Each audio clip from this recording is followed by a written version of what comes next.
തോബിത്തിൻ്റെ പുസ്തകത്തിൽ നിന്നുള്ള വായന 7-ാം അധ്യായം. തോബിയാസിൻ്റെ വിവാഹം. അവർ എക്ബത്താനായിൽ റഗുവേലിൻ്റെ ഭവനത്തിലെത്തി. സാറ അവരെ കണ്ട് അഭിവാദനം ചെയ്തു. അവർ പ്രത്യഭിവാദനം ചെയ്തു. അവൾ അവരെ വീട്ടിലേക്ക് കൂട്ടിക്കൊണ്ടുപോയി. റഗുവേൽ ഭാര്യ എദ്നായോട് പറഞ്ഞു, ഈ യുവാവിന് എൻ്റെ പിതൃവ്യപുത്രൻ തോബിത്തിൻ്റെ നല്ല ഛായ. റഗുവേൽ അവരോട് ചോദിച്ചു, സഹോദരന്മാരെ, നിങ്ങൾ എവിടെ നിന്ന് വരുന്നു? അവർ പറഞ്ഞു, നിനവയിൽ വിപ്രവാസികളായ നഫ്താലി വംശജരാണ് ഞങ്ങൾ. ഉടനെ അവർ ആരാഞ്ഞു, ഞങ്ങളുടെ സഹോദരൻ തോബിത്തിനെ നിങ്ങൾ അറിയുമോ? അറിയുമെന്നവർ പറഞ്ഞു. അവൻ ചോദിച്ചു, അവന് സുഖമല്ലേ? അവർ പറഞ്ഞു, അവൻ സുഖമായിരിക്കുന്നു. തോബിയാസ് തുടർന്നു, അവൻ എൻ്റെ പിതാവാണ്. റഗുവേൽ ചാടി എഴുന്നേറ്റ് അവനെ ആലിംഗനം ചെയ്ത് സന്തോഷാശ്രുക്കൾ പൊഴിച്ചു. ഉത്തമനും കുലീനനുമായ തോബിത്തിൻ്റെ പുത്രൻ എന്ന് പറഞ്ഞ് റഗുവേൽ തോബിയാസിനെ അനുഗ്രഹിച്ചു. തോബിത്തിന് കാഴ്ച നഷ്ടപ്പെട്ടിരിക്കുന്നു എന്ന് കേട്ട് അവൻ ഹൃദയം നൊന്ത് കരഞ്ഞു. ഭാര്യ എദ്നായും പുത്രി സാറായും ഒപ്പം കരഞ്ഞു. അവർ അതീവ സ്നേഹത്തോടെ അവരെ സ്വീകരിച്ചു. ആട്ടിൻ പറ്റത്തിൽ നിന്ന് ഒരു മുട്ടാടിനെ കൊന്ന് വിഭവസമൃദ്ധമായ ഭക്ഷണമുണ്ടാക്കി അവരെ സൽക്കരിച്ചു. അനന്തരം തോബിയാസ് റഫായേലിനോട് പറഞ്ഞു, സഹോദരൻ അസറിയാസ്, യാത്രയിൽ നമ്മൾ സംസാരിച്ച കാര്യങ്ങൾ പറഞ്ഞു തീരുമാനിക്കുക. ദൂതൻ അക്കാര്യം റഗുവേലിനെ അറിയിച്ചു. റഗുവേൽ തോബിയാസിനോട് പറഞ്ഞു, തിന്നും കുടിച്ചും ഉല്ലസിക്കുക. എൻ്റെ മകളെ പരിഗ്രഹിക്കുന്നത് നിന്റെ അവകാശമാണ്. എന്നാൽ ഒരു കാര്യം എനിക്ക് നിന്നോട് തുറന്നു പറയാനുണ്ട്. എൻ്റെ പുത്രിയെ ഞാൻ 7 ഭർത്താക്കന്മാർക്ക് നൽകിയതാണ്. എന്നാൽ ഓരോരുത്തനും അവളെ സമീപിച്ച രാത്രിയിൽ തന്നെ മൃതിയടഞ്ഞു. എന്നാൽ ഇപ്പോൾ നീ ആഹ്ലാദിക്കുക. തോബിയാസ് പ്രതിവചിച്ചു, നീ ഇക്കാര്യത്തിൽ ഉറപ്പു തരാതെ ഞാൻ ഒന്നും ഭക്ഷിക്കുകയില്ല. റഗുവേൽ പറഞ്ഞു, ഇപ്പോൾ തന്നെ നിയമപ്രകാരം അവളെ സ്വീകരിച്ചു കൊള്ളുക. നീ അവളുടെ ബന്ധുവാണ്. അവൾ നിനക്ക് സ്വന്തവും. കാരുണ്യവാനായ ദൈവം നിങ്ങൾക്ക് ഇരുവർക്കും ശുഭം വരുത്തട്ടെ. അവൻ പുത്രി സാറായെ കൈക്ക് പിടിച്ച് തോബിയാസിന് ഭാര്യയായി നൽകിക്കൊണ്ട് പറഞ്ഞു, ഇതാ ഇവളെ മോശയുടെ നിയമമനുസരിച്ച് സ്വീകരിച്ചു കൊള്ളുക. നിന്റെ പിതാവിൻ്റെ അടുത്തേക്ക് അവളെ കൊണ്ടുപോവുക. അവൻ അവരെ അനുഗ്രഹിച്ചു. അവൻ ഭാര്യ എദ്നായെ വിളിച്ചു ഒരു ചുരുളെടുത്ത് അതിൽ വിവാഹ വാഗ്ദാനം എഴുതി. അവർ അതിൽ തങ്ങളുടെ മുദ്രയും വെച്ചു. അനന്തരം അവർ ഭക്ഷണം കഴിച്ചു. റഗുവേൽ തൻ്റെ ഭാര്യ എദ്നായെ വിളിച്ചു പറഞ്ഞു, അടുത്ത മുറി ഒരുക്കി അവളെ അങ്ങോട്ട് നയിക്കുക. അവൾ അങ്ങനെ ചെയ്തു. സാറായെ അങ്ങോട്ട് നയിച്ചു. സാറ കരയാൻ തുടങ്ങി.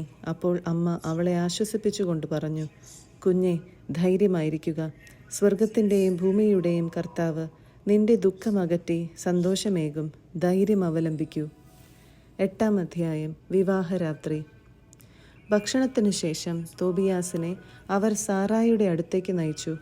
അവൻ റഫായേലിൻ്റെ വാക്കുകൾ അനുസ്മരിച്ച് ധൂപകലശത്തിലെ തീക്കനലിൽ മത്സ്യത്തിൻ്റെ ചങ്കും കരളും ഇട്ടു പുകച്ചു. മണമേറ്റപ്പോൾ പിശാച് ഈജിപ്തിൻ്റെ അങ്ങേയറ്റത്തേക്ക് പലായനം ചെയ്തു. ദൂതൻ അവനെ ബന്ധിച്ചു. മണവറയിൽ അവർ തനിച്ചായപ്പോൾ തോബിയാസ് എഴുന്നേറ്റ് സാറായോട് പറഞ്ഞു, നമുക്ക് എഴുന്നേറ്റ് കർത്താവിൻ്റെ കാരുണ്യത്തിനായി പ്രാർത്ഥിക്കാം. തോബിയാസ് ഇങ്ങനെ പ്രാർത്ഥിച്ചു, ഞങ്ങളുടെ പിതാക്കന്മാരുടെ ദൈവമേ, അവിടുന്ന് വാഴ്ത്തപ്പെടട്ടെ. അവിടുത്തെ വിശുദ്ധവും മഹനീയവുമായ നാമം എന്നെന്നും വാഴ്ത്തപ്പെടട്ടെ. ആകാശവും അങ്ങയുടെ സകല സൃഷ്ടികളും അങ്ങയെ വാഴ്ത്തട്ടെ. അവിടുന്ന് ആദത്തെ സൃഷ്ടിച്ചു. അവന് തുണയും താങ്ങുമായി ഹവ്വായെ ഭാര്യയായി നൽകി. അവരിൽ നിന്ന് മാനവ വംശം ഉദ്ഭവിച്ചു. അവിടുന്ന് പറഞ്ഞു, മനുഷ്യൻ ഏകനായിരിക്കുന്നത് നന്നല്ല. അവന് വേണ്ടി അവനെപ്പോലുള്ള ഒരു തുണയെ നമുക്ക് സൃഷ്ടിക്കാം. കർത്താവെ, ഞാൻ ഇവളെ സ്വീകരിക്കുന്നത് ജഡികമായ അഭിലാഷത്താലല്ല, നിഷ്കളങ്കമായ പ്രേമത്താലാണ്. അങ്ങയുടെ കാരുണ്യം എനിക്ക് ഉണ്ടാകണമേ. ഇവളോടൊത്ത് വാർദ്ധക്യത്തിലെത്തുന്നതിന് അവിടുന്ന് അനുഗ്രഹിച്ചാലും. അവൾ ആമേൻ എന്നേറ്റു പറഞ്ഞു. അവർ ഇരുവരും ഉറങ്ങാൻ കിടന്നു. എന്നാൽ അവനും മരിക്കും എന്ന് വിചാരിച്ച് റഗുവേൽ എഴുന്നേറ്റുപോയി ഒരു ശവക്കുഴി ഉണ്ടാക്കി. അതിനുശേഷം അവൻ വീട്ടിൽ വന്ന് ഭാര്യ എദ്നായോട് പറഞ്ഞു, ദാസികളിൽ ഒരാളെ അയച്ച് അവൻ ജീവിച്ചിരിക്കുന്നുവോ എന്ന് അന്വേഷിക്കുക. മരിച്ചെങ്കിൽ ആരുമറിയാതെ നമുക്കവനെ സംസ്കരിക്കാം. ദാസി ചെന്നു നോക്കിയപ്പോൾ 2 പേരും സുഖമായി ഉറങ്ങുന്നത് കണ്ടു. അവൾ തിരികെ വന്ന് അവൻ ജീവിച്ചിരിക്കുന്നു എന്നറിയിച്ചു. അപ്പോൾ റഘുവേൽ ദൈവത്തെ സ്തുതിച്ചുകൊണ്ട് പറഞ്ഞു, ദൈവമേ, നിർമ്മലവും പരിശുദ്ധവുമായ സ്തുതികളാൽ അവിടുന്ന് വാഴ്ത്തപ്പെടട്ടെ. അവിടുത്തെ വിശുദ്ധരും സകല സൃഷ്ടികളും അവിടുത്തെ വാഴ്ത്തട്ടെ. അവിടുത്തെ ദൂതന്മാരും അവിടുത്തെ തിരഞ്ഞെടുക്കപ്പെട്ട ജനവും അങ്ങയെ എന്നേക്കും വാഴ്ത്തട്ടെ. അവിടുന്ന് വാഴ്ത്തപ്പെട്ടവൻ. എന്തെന്നാൽ അവിടുന്ന് എനിക്ക് സന്തോഷമേകി. ഞാൻ ശങ്കിച്ചതുപോലെ എനിക്ക് സംഭവിച്ചില്ല. അവിടുത്തെ അനന്തകാരുണ്യത്തിന് അനുസൃതമായി അവിടുന്ന് ഞങ്ങളോട് വർത്തിച്ചു. അവിടുന്ന് വാഴ്ത്തപ്പെട്ടവൻ. ഏകസന്താനങ്ങളായ ആ 2 പേരിലും അവിടുന്ന് കരുണ വർഷിച്ചിരിക്കുന്നു. കർത്താവെ, അവരിൽ കനിയണമേ. ആരോഗ്യവും സന്തോഷവും കൃപയും നൽകി അവരുടെ ജീവിതത്തെ ധന്യമാക്കണമേ. അനന്തരം അവൻ ശവക്കുഴി മൂടിക്കളയാൻ ഭൃത്യന്മാരോട് ആജ്ഞാപിച്ചു. 14 ദിവസം നീണ്ടുനിന്ന വിവാഹവിരുന്ന് അവൻ നടത്തി. വിരുന്ന് ദിവസങ്ങൾ കഴിയുന്നതിന് മുൻപ് വിവാഹവിരുന്നിൻ്റെ 14 ദിവസവും പൂർത്തിയാകാതെ അവിടം വിട്ടു പോകരുത് എന്ന് റഘുവേൽ തോബിയാസിനോട് നിർബന്ധമായി പറഞ്ഞു.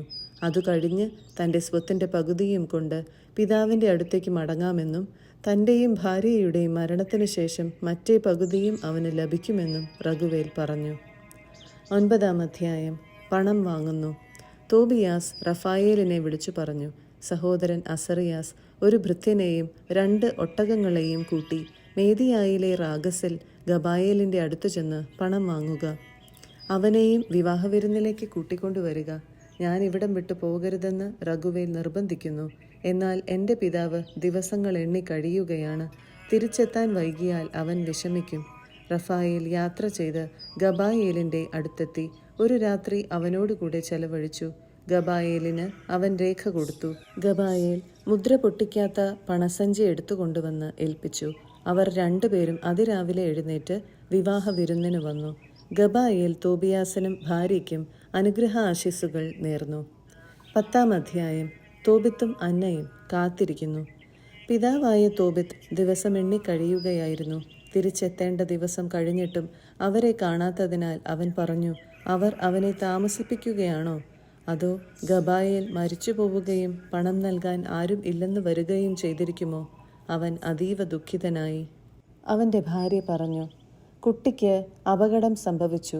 കാലതാമസം അത് തെളിയിക്കുന്നു. അവൾ വിലപിച്ചുകൊണ്ട് പറഞ്ഞു, കുഞ്ഞെ, എൻ്റെ കണ്ണുകളുടെ വെളിച്ചമായ നിന്നെ പോകാൻ അനുവദിച്ചത് കഷ്ടമായി പോയി. തോബിത്ത് അവളോട് പറഞ്ഞു, വിഷമിക്കാതിരിക്കൂ, അവന് ഒന്നും സംഭവിച്ചിട്ടില്ല. അവൾ പറഞ്ഞു, മിണ്ടാതിരിക്കൂ, എന്നെ കബളിപ്പിക്കാൻ നോക്കേണ്ട.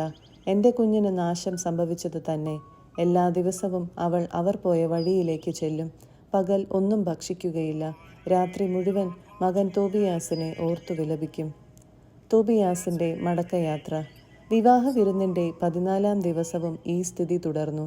ഇത്രയും ദിവസങ്ങൾ അവിടെ തന്നോടൊന്നിച്ച് താമസിക്കണമെന്ന് റഘുവേൽ നിർബന്ധിച്ചിരുന്നു. തോബിയാസ് റഘുവേലിനോട് പറഞ്ഞു, എന്നെ തിരിച്ചയക്കുക. എൻ്റെ മാതാപിതാക്കന്മാർക്ക് എന്നെ കാണാം എന്നുള്ള ആശ പോലും അറ്റിരിക്കണം. എന്നാൽ റഘുവേൽ പറഞ്ഞു, നീ എന്നോടുകൂടെ താമസിക്കൂ.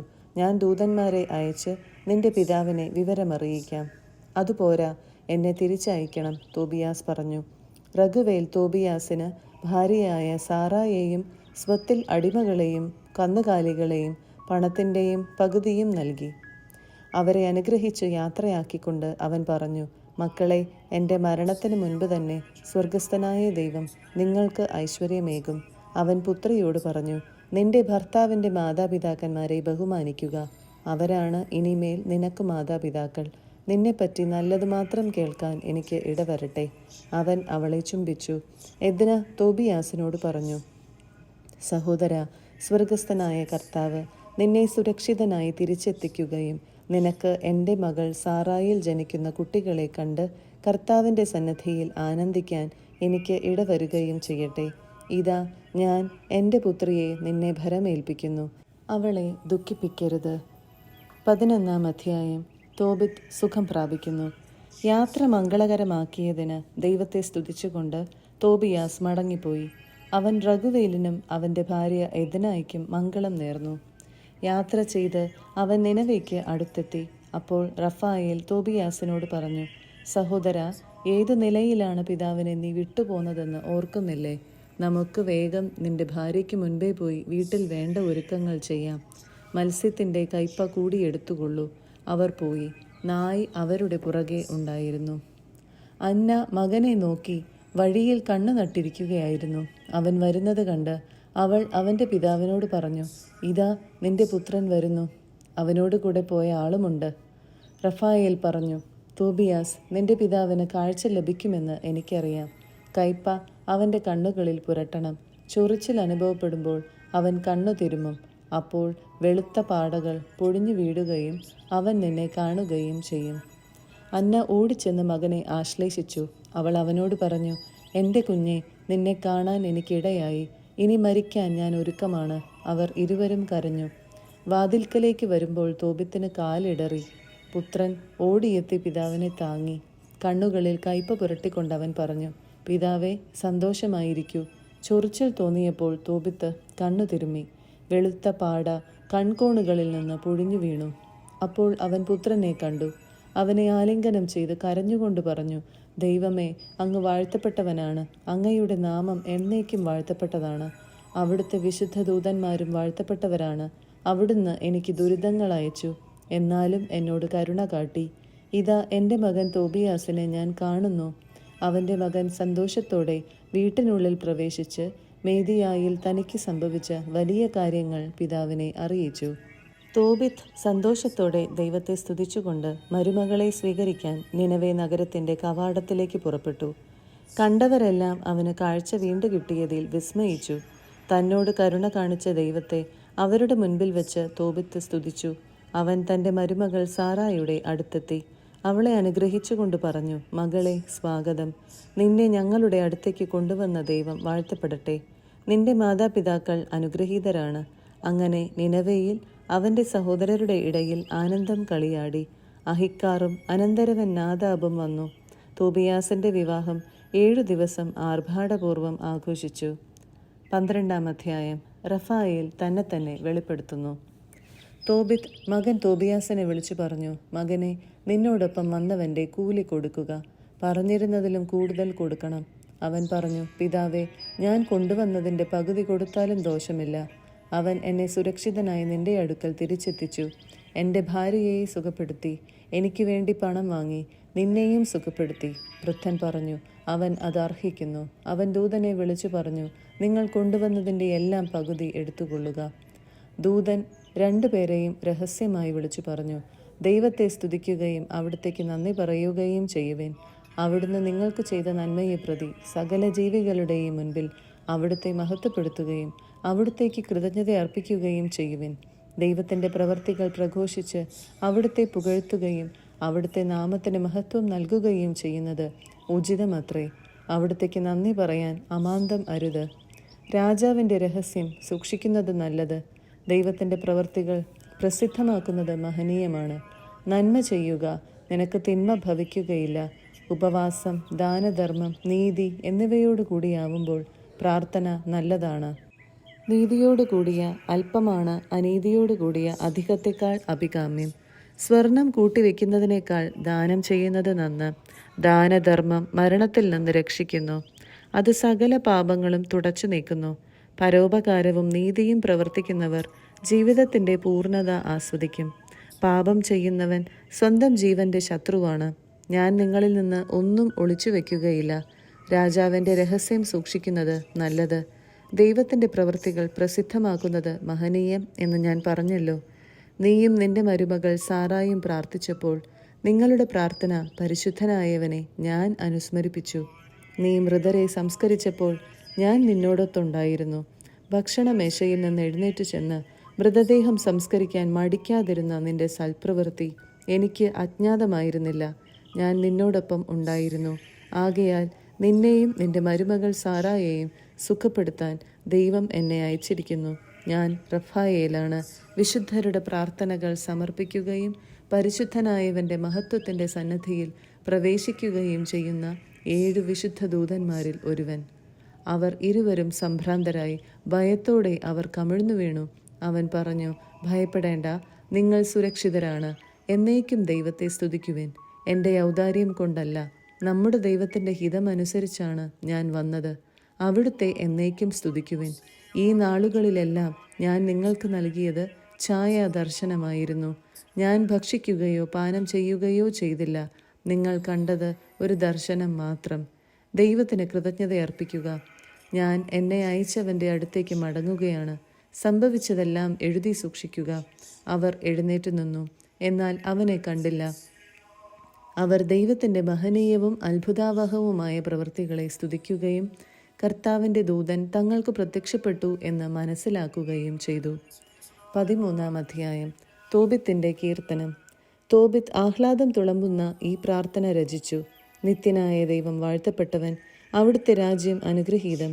അവിടുന്ന് ശിക്ഷിക്കുകയും കരുണ കാണിക്കുകയും ചെയ്യുന്നു. പാതാളത്തിലേക്ക് താഴ്ത്തുകയും അവിടെ നിന്ന് വീണ്ടും ഉയർത്തുകയും ചെയ്യുന്നു. അവിടുത്തെ കരങ്ങളിൽ നിന്ന് ആരും രക്ഷപ്പെടുകയില്ല. ഇസ്രായേൽ മക്കളെ, ജനതകളുടെ മുൻപിൽ അവിടുത്തെ ഏറ്റുപറയുവിൻ. അവിടുന്നാണ് നമ്മെ അവരുടെ ഇടയിൽ ചിതറിച്ചത്. അവരുടെ ഇടയിൽ അവിടുത്തെ മഹത്വം വിളംബരം ചെയ്യുവിൻ. സകല ജീവികളുടെയും മുൻപിൽ അവിടുത്തെ പ്രകീർത്തിക്കുവിൻ. അവിടുന്നാണ് നമ്മുടെ ദൈവമായ കർത്താവ്. എന്നേക്കും നമ്മുടെ പിതാവും അവിടുന്ന് തന്നെ. നമ്മുടെ തിന്മകൾക്ക് അവിടുന്ന് നമ്മെ ശിക്ഷിക്കും, എന്നാൽ അവിടുന്ന് വീണ്ടും കരുണ ചൊരിയും. കർത്താവ് നിങ്ങളെ ജനതകളുടെ ഇടയിൽ ചിതറിച്ചു. അവിടുന്ന് നിങ്ങളെ ഒരുമിച്ച് കൂട്ടും. പൂർണ്ണ ഹൃദയത്തോടും പൂർണ്ണ മനസ്സോടും കൂടെ നിങ്ങൾ കർത്താവിങ്കിലേക്ക് തിരിയുകയും അവിടുത്തെ സന്നദ്ധിയിൽ സത്യസന്ധമായി വ്യാപരിക്കുകയും ചെയ്താൽ അവിടുന്ന് നിങ്ങളെ കടാക്ഷിക്കും. നിങ്ങളിൽ നിന്ന് മുഖം മറയ്ക്കുകയില്ല. അവിടുന്ന് നിങ്ങൾക്ക് ചെയ്ത നന്മയെപ്പറ്റി ചിന്തിക്കുവിൻ. ഉച്ചത്തിൽ അവിടുത്തേക്ക് കൃതജ്ഞത അർപ്പിക്കുവിൻ. നീതിയുടെ കർത്താവിനെ സ്തുതിക്കുവിൻ. യുഗങ്ങളുടെ രാജാവിനെ പുകഴ്ത്തുവിൻ. പ്രവാസിയായി വസിക്കുന്ന നാട്ടിൽ വച്ച് ഞാൻ അവിടുത്തെ സ്തുതിക്കുന്നു. പാപികളായ ജനതയോട് അവിടുത്തെ ശക്തിയും മഹത്വവും പ്രഘോഷിക്കുന്നു. പാപികളെ, പിന്തിരിയുവിൻ. അവിടുത്തെ മുൻപിൽ നീതി പ്രവർത്തിക്കുവിൻ. അവിടുന്ന് നിങ്ങളെ സ്വീകരിക്കുകയും നിങ്ങളോട് കരുണ കാണിക്കുകയും ചെയ്യുകയില്ലെന്ന് ആരറിഞ്ഞു? ഞാൻ എൻ്റെ ദൈവത്തെ മഹത്വപ്പെടുത്തുന്നു. സ്വർഗത്തിൻ്റെ രാജാവിനെ എൻ്റെ ആത്മാവ് പുകഴ്ത്തുന്നു. അവിടുത്തെ പ്രഭാവത്തിൽ ഞാൻ ആനന്ദം കൊള്ളുന്നു. എല്ലാ മനുഷ്യരും അവിടുത്തെ പ്രകീർത്തിക്കട്ടെ. ജെറുസലേമിൽ അവിടുത്തേക്ക് കൃതജ്ഞത അർപ്പിക്കട്ടെ. വിശുദ്ധ നഗരമായ ജെറുസലേമേ, നിന്റെ പുത്രന്മാരുടെ പ്രവൃത്തികൾ നിമിത്തം അവിടുന്ന് നിന്നെ പീഡിപ്പിക്കും. നീതിനിഷ്ഠരായ മക്കളുടെ മേൽ അവിടുന്ന് വീണ്ടും കരുണ ചൊരിയും. കർത്താവിന് യഥായോഗ്യം കൃതജ്ഞത അർപ്പിക്കുവിൻ. യുഗങ്ങളുടെ രാജാവിനെ സ്തുതിക്കുവിൻ. അവിടുത്തെ കൂടാരം നിങ്ങൾക്ക് വേണ്ടി സന്തോഷത്തോടെ ഉയർത്തപ്പെടട്ടെ. അവിടുന്ന് നിങ്ങളുടെ പ്രവാസികൾക്ക് സന്തോഷം നൽകട്ടെ. ദുഃഖിതരുടെ മേൽ അവിടുത്തെ സ്നേഹം തലമുറകളോളം എന്നേക്കും ചൊരിയട്ടെ. ദൈവമായ കർത്താവിൻ്റെ നാമം വഹിക്കുന്ന ഇടത്തേക്ക് വിദൂരങ്ങളിൽ നിന്ന് അനേകം ജനതകൾ സ്വർഗത്തിൻ്റെ രാജാവിന് കാഴ്ചകളുമേന്തി വരും. തലമുറകൾ നിന്നെ സന്തോഷപൂർവ്വം കീർത്തിക്കും. നിന്നെ വെറുക്കുന്നവർ ശപിക്കപ്പെടട്ടെ. നിന്നെ സ്നേഹിക്കുന്നവർ എന്നേക്കും അനുഗ്രഹീതർ. നീതിനിഷ്ഠരായ മക്കളെ ഓർത്ത് സന്തോഷിക്കുവിൻ. അവരെ അവിടുന്ന് ഒരുമിച്ച് കൂട്ടും. അവർ നീതിമാന്മാരുടെ കർത്താവിനെ സ്തുതിക്കും. നിന്നെ സ്നേഹിക്കുന്നവർ എത്രയോ അനുഗ്രഹീതർ. നിന്റെ ശാന്തിയിൽ അവർ സന്തോഷിക്കും. നിന്റെ കഷ്ടതകളിൽ ദുഃഖിച്ചവർ അനുഗ്രഹീതർ. നിന്റെ മഹത്വം കണ്ട് അവർ ആനന്ദിക്കും.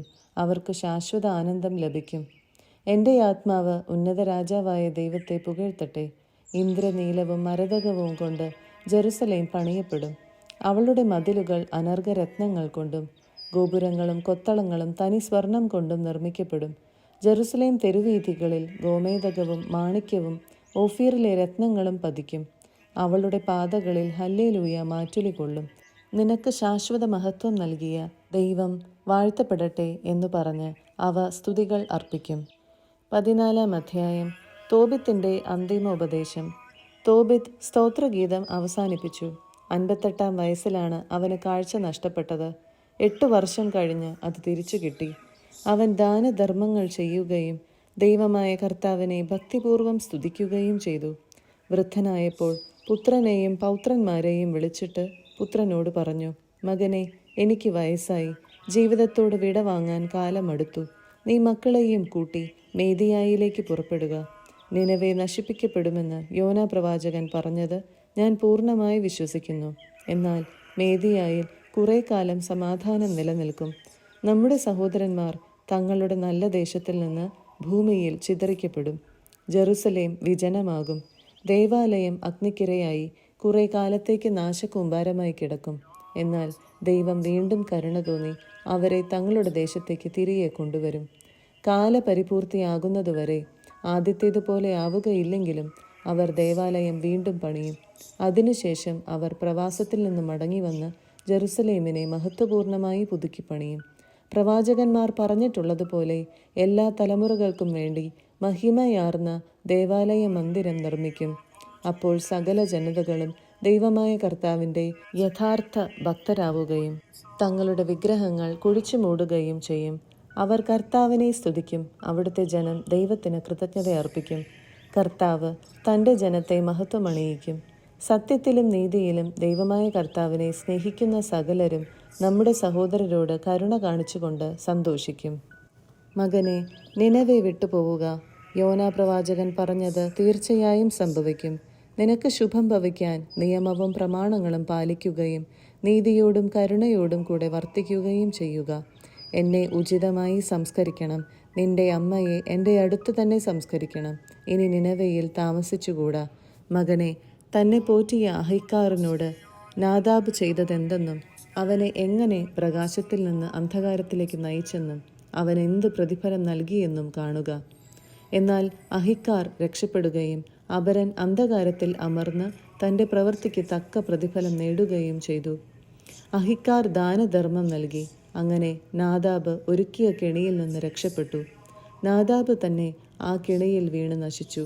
ആകയാൽ മക്കളെ, ദാനധർമ്മം എന്തു നേടുന്നുവെന്നും നീതി എങ്ങനെ രക്ഷിക്കുന്നുവെന്നും ചിന്തിക്കുവിൻ. ഇത് പറഞ്ഞ് അവൻ മരിച്ചു. അവന് 158 വയസ്സായിരുന്നു. തോബിയാസ് അവനെ ആഡംബരപൂർവ്വം സംസ്കരിച്ചു. അന്ന മരിച്ചപ്പോൾ തോബിയാസ് അവളെ പിതാവിൻ്റെ സമീപത്ത് സംസ്കരിച്ചു. തോബിയാസ് ഭാര്യയെയും പുത്രന്മാരെയും കൂട്ടി എക്ബത്താനായിൽ അമ്മായിയപ്പനായ റഘുവേലിൻ്റെ അടുക്കൽ മടങ്ങിയെത്തി. പ്രായത്തോടൊപ്പം അവൻ്റെ കീർത്തിയും വളർന്നു. ഭാര്യയുടെ മാതാപിതാക്കന്മാർ മരിച്ചപ്പോൾ അവൻ അവരെ സാഘോഷം സംസ്കരിച്ചു. അവരുടെയും സ്വപിതാവായ തോബിത്തിൻ്റെയും വസ്തുവകകൾ അവന് അവകാശമായി ലഭിച്ചു. അവൻ മേദിയായിലെ എക്ബത്താനായിൽ വച്ച് 127 വയസ്സിൽ മരിച്ചു. മരിക്കുന്നതിന് മുൻപ് നബുക്കദ്നേസറും അഹസ്വേരൂസും നിനവെ കീഴടക്കി നശിപ്പിച്ച വാർത്ത അവൻ കേട്ടു. മരണത്തിന് മുൻപ് നിനവയെക്കുറിച്ച് സന്തോഷിക്കാൻ അവന് ഇടവന്നു.